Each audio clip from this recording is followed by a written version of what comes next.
Munyengetero, mupiro nemuteuro. Kune akasika pasi nedenga. Pasi panoda kushonga zvisina mari ingatenga.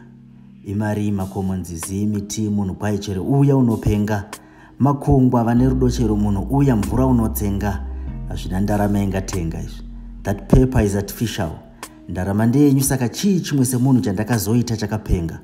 Ndimi supplier we raw material.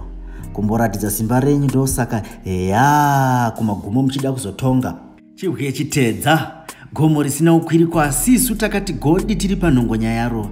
Tiratidzewo makwara kwawo. Patinofamba zvinzi vanava vari mugwara kwaro.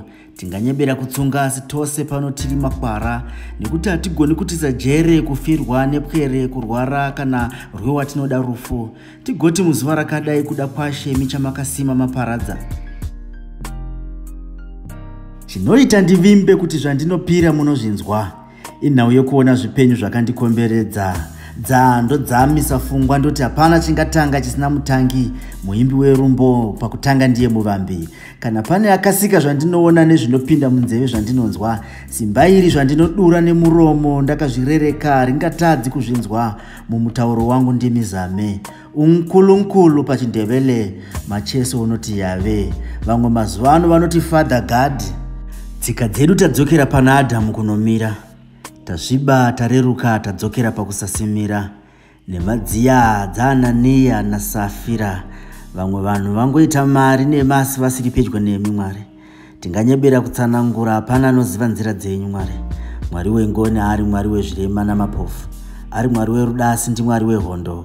Mwari werugare wogoita Mwari anoyera. Ndimi munopa mukana. Kana kushayiwa kamwe vamwe vachiwana kana.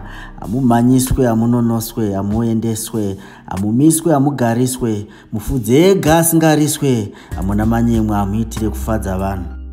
Asi nenguva yenyu munounza kufara kana kusuwa muupenyu hwevanhu. Nzira dzenyu dzinozikamwa nemi, pamwe zvichitopesana nezvinodiwa nesu sekushayiwa vamwe vanazvo. Ndinodawo kutenda nevana nemudiwa wangu Chipo.